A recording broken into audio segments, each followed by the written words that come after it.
Bismillahirrahmanirrahim. Assalamualaikum warahmatullahi wabarakatuh. Alhamdulillahirabbil alamin. Wassalatu wassalamu ala asrofil anbiya'i wal mursalin sayyidina wa habibina wa syafi'ina wa maulana Muhammadin wa ala alihi wa sahbihi ajma'in, amma ba'd. Rabbi shrahli sadri wa yassirli amri wahlul 'uqdatam min lisani yafqahu qawli. Selamat pagi anak-anak, apa kabar kalian semua? Mudah-mudahan dalam keadaan sehat walafiat, dalam naungan ridho dan rahmat Allah Subhanahu wa Ta'ala. Pada pertemuan kali ini, izinkan Ibu memperkenalkan terlebih dahulu. Nama Ibu Yuli Susanti. Ibu mengajar IPS di kelas 7, kelas 8, dan kelas 9. Sebelum memulai pelajaran IPS, nanti akan Ibu perkenalkan dulu ya, apa sih pelajaran IPS itu? Tapi ada baiknya sebelum kalian belajar, kalian sudah sholat duha dan tadarus terlebih dahulu. Mudah-mudahan itu menambah keberkahan kalian dan memberikan kemudahan kalian dalam meniti ilmu di dunia maupun akhirat. Gitu ya. Sebelum memulai pelajaran, mari kita berdoa dulu. Mudah-mudahan Allah senantiasa memberikan kemudahan-kemudahan serta kelancaran kita dalam meniti ilmu, dalam menimba ilmu ya. Bismillahirrahmanirrahim, berdoa dimulai.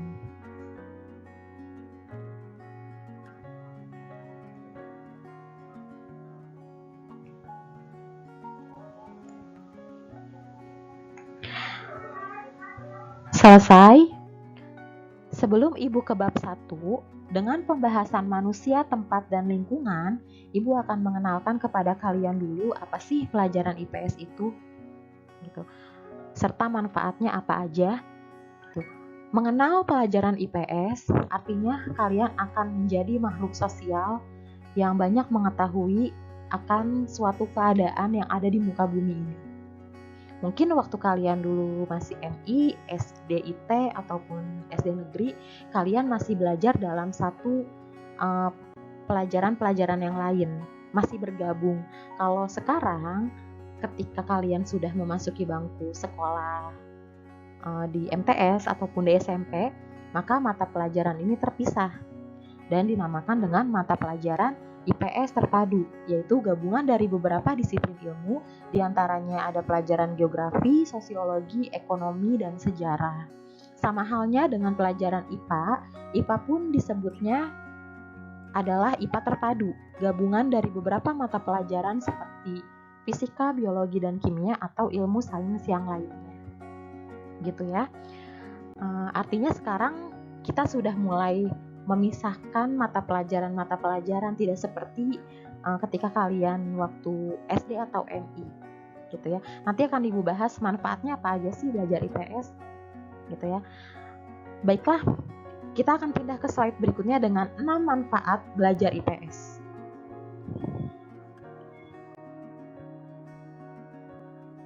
Nah, ini slide berikutnya, 6 manfaat belajar IPS untuk kamu, otakmu, dan negaramu. Penting ya belajar IPS itu. Mungkin selama ini kita hanya belajar mata pelajaran tertentu tanpa kita tahu manfaatnya apa. Nah, untuk bidang studi yang Ibu pegang, insya Allah ini Ibu mempunyai manfaat-manfaat yang mudah-mudahan ini jadi pengingat kalian dikala kalian sudah mulai bosan belajar. Ya, yang pertama, membantu kamu meramal masalah-masalah di masa depan dan mencari solusinya. Gitu. Hanya ada di pelajaran IPS yang kamu bisa meramal atau bisa memprediksi, ya, memprediksi masalah-masalah yang kira-kira kedepannya akan terjadi apa. Walaupun semuanya dalam genggaman takdir, kita tidak bisa menentukan dan memberikan satu kepastian, ya. Di sini kita hanya memprediksi. Bisa iya, bisa enggak, namanya juga prediksi ya. Dan kalian bisa mencari solusinya. Misalkan nih, diperkirakan bulan-bulan berikutnya akan terjadi hujan dan pastinya akan banjir. Nah, dari sekarang kalian sudah bisa prepare, sudah tahu persiapan apa nih kira-kira untuk mengatasi banjir di daerah kalian. Gitu ya, sampai sini mudah-mudahan paham. Yang kedua, membantu kamu membangkitkan perekonomian Indonesia. Mungkin ini agak sedikit kita kan masih awal Bu belajar IPS, kita kan masih kelas 7, kok bisa sih kita ikut membantu perekonomian Indonesia? Ya, artinya di sini kalian mengetahui seluk-beluk perekonomian Indonesia itu seperti apa. Apalagi di masa pandemi seperti ini ya. Gitu kalian lebih tahu keadaan Indonesia yang sekarang itu seperti apa. Gitu. Terus yang ketiga, kamu jadi tahu cara mensejahterakan masyarakat. Nanti ada satu materi di pelajaran IPS yang dia itu membahas tentang kependudukan. Jadi kalian bisa tahu tuh jumlah penduduk di Indonesia sekian ratusan juta, terus bagaimana kualitas masyarakatnya, bagaimana keunikan warga-warga yang kalau sekarang anak-anak bilang warga negara plus 62, negara tropis gitu ya, warga negara tropis. Kalian akan tahu bagaimana kualitas serta kuantitas jumlah penduduk yang ada di Indonesia gitu ya. Terus yang berikutnya, menjaga keamanan negara. Nah ini hampir sama dan hampir mirip posisinya ketika kalian menjadi TNI. Jadi kalian nggak harus ikut TNI atau polisi dulu untuk menjaga keamanan negara. Cukup kalian belajar IPS dulu, maka kalian akan tahu bagaimana cara menjaga keamanan negara. Nanti kita bahas ya. Terus yang berikutnya, memperbaiki kualitas pendidikan di Indonesia. Di pelajaran IPS juga nanti kita akan ketemu satu materi yang kaitannya dengan poin yang ketiga. Gimana sih pendidikan di Indonesia itu? Apakah maju? Apakah begini-gini aja? Ataukah mengalami kemunduran? Ya. Yang berikutnya, bikin otak kamu jadi gaul dan gak kaku. Gitu. Karena pelajaran IPS itu fleksibel. Pelajaran IPS itu bisa ke arah apapun, bahkan pelajaran IPS pun itu bisa membahas apa aja yang memang sekarang itu lagi jadi trending topik gitu ya. Mudah-mudahan ini bisa bermanfaat untuk kalian ketika kalian belajar IPS. Ya, itu tadi manfaat belajar IPS untuk kamu, otakmu, dan negaramu. Ibu akan mulai ke materi. Bismillah, kita mulai melangkah pelan-pelan. Jadi biar gak ketinggalan materi juga ya. Ibu akan membahas sedikit apa aja yang ada di bab 1 gitu ya. Mudah-mudahan kalian masih menyimak. Kita pindah ke slide berikutnya. Baiklah, Ibu ke pembahasan tentang ruang yang ada di bab 1. Apa itu ruang? Apakah itu berkaitan dengan sebuah tempat yang kosong atau berupa hamparan yang kosong? Nah, di sini akan Ibu jelaskan. Ruang adalah tempat di permukaan bumi baik secara keseluruhan maupun hanya sebagian yang digunakan oleh makhluk hidup untuk tinggal. Ruang tidak hanya sebatas udara yang bersentuhan dengan permukaan bumi. Yang di sini yang dimaksud adalah laut, sungai, dan danau, tapi di bawah permukaan bumi air tanah sampai kepada kedalaman tertentu. Artinya ruang itu bisa dikatakan bumi kita yang memang kita tempati dan segala macam bentuk aktivitas serta kegiatan-kegiatan sosial itu ada semua di muka bumi ini. Gitu. Jadi biar lebih memudahkan kalian apa itu ruang. Ruang itu sendiri adalah tempat kita tinggal ya yang digunakan oleh makhluk hidup apapun baik tumbuhan maupun hewan. Itu di satu tempat dan tidak hanya makhluk hidup tapi yang antibiotik pun ada seperti air, udara, tanah gitu ya. Itu ada di dalam satu kesatuan tempat yang bisa disebut dengan ruang. Mudah-mudahan sampai sini paham. Ibu akan pindah ke slide berikutnya.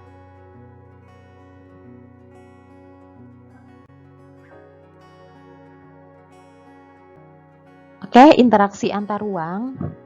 Di sini interaksi antar ruang ada 3 poin ya.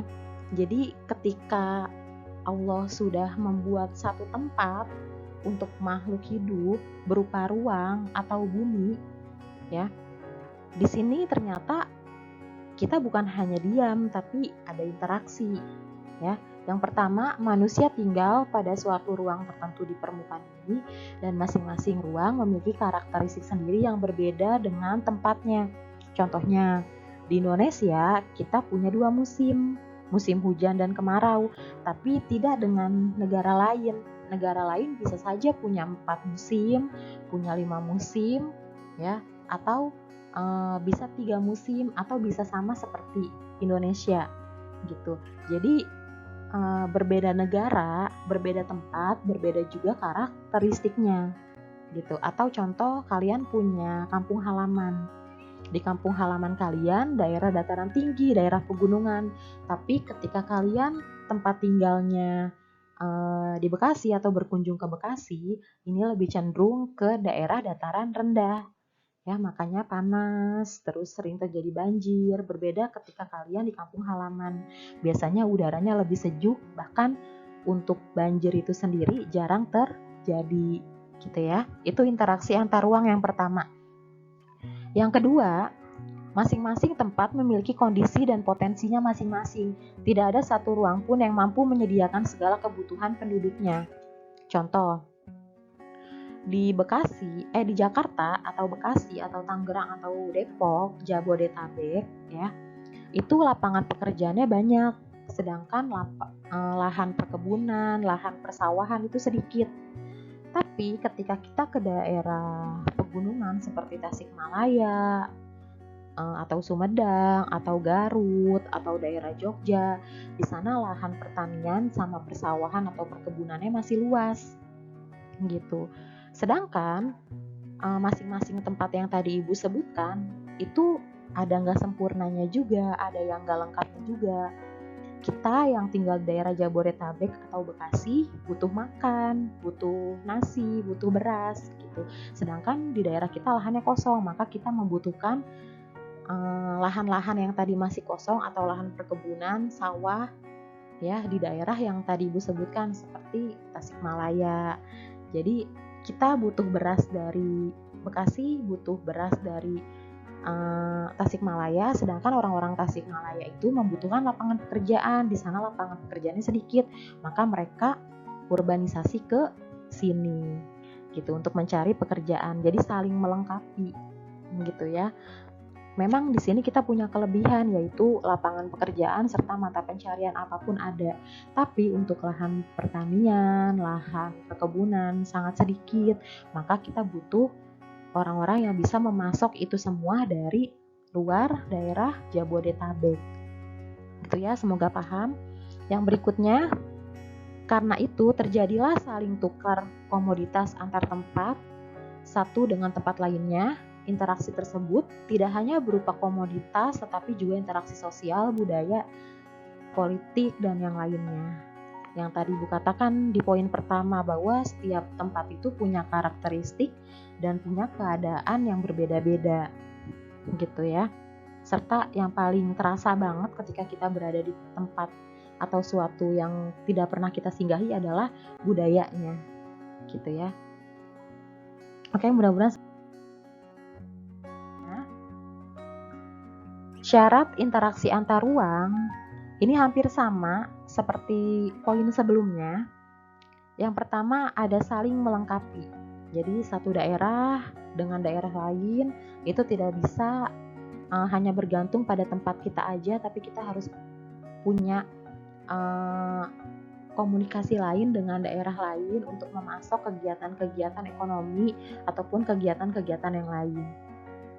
Terus ada kesempatan antara, ini pun kaitannya dengan poin yang tadi sebelumnya. Artinya ketika orang-orang yang di daerah perkampungan itu mendengar ada informasi banyak lowongan pekerjaan di daerah Jabodetabek, mereka akan segera mencari informasi dan bekerja di sini, gitu ya. Itu yang dikatakan dengan kesempatan.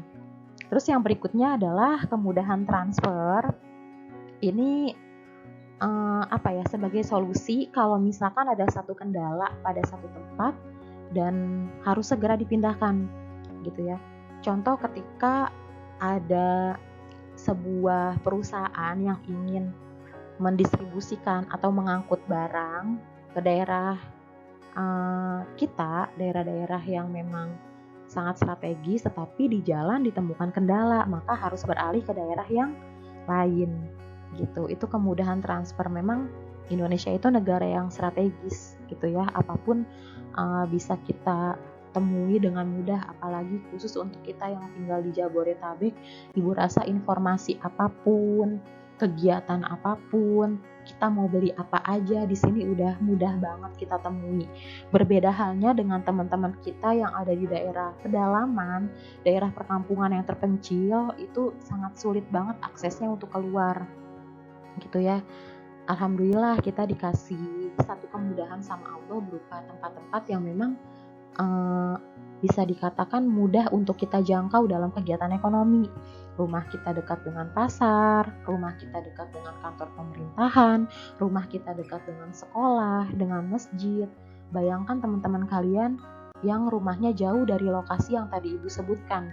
Untuk ke pasar harus melewati hutan, sungai, belum lagi mungkin kemarin-kemarin sempat viral ada anak sekolah yang harus menyeberang sebuah tali jembatan untuk menyeberangi dan berangkat sekolah gitu ya, belum lagi akses-akses yang susah yang lainnya. Terus contoh lainnya yang sangat mudah adalah ketika kita membeli pesanan online paket, itu sampai ke rumah kita itu mungkin gak sulit, tapi ada teman-teman kita yang memang di daerah pedalaman itu ketika mengantar paket di perjalanannya itu harus melalui beberapa rintangan, termasuk kondisi jalan yang rusak gitu ya. Banyak hal yang kita syukuri sebenarnya dari tempat tinggal kita ini, dan ketika kita belajar IPS ini kita jadi lebih tahu gitu.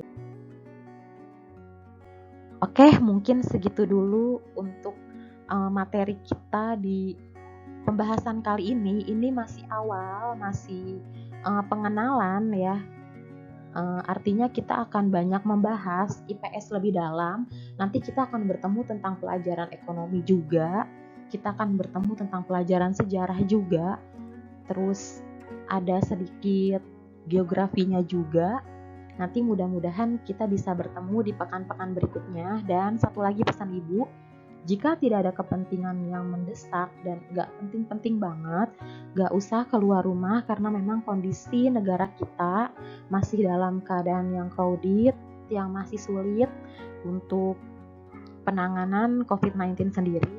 Maka tetap di rumah, tetap jaga kesehatan, dan ketika keluar rumah perhatikan protokol kesehatan kalian seperti memakai masker yang benar.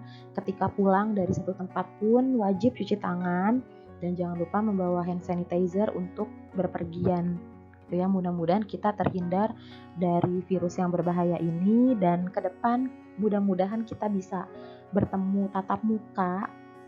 Ya, bisa bertemu tatap muka biar lebih dapet feel-nya, biar Ibu lebih dapet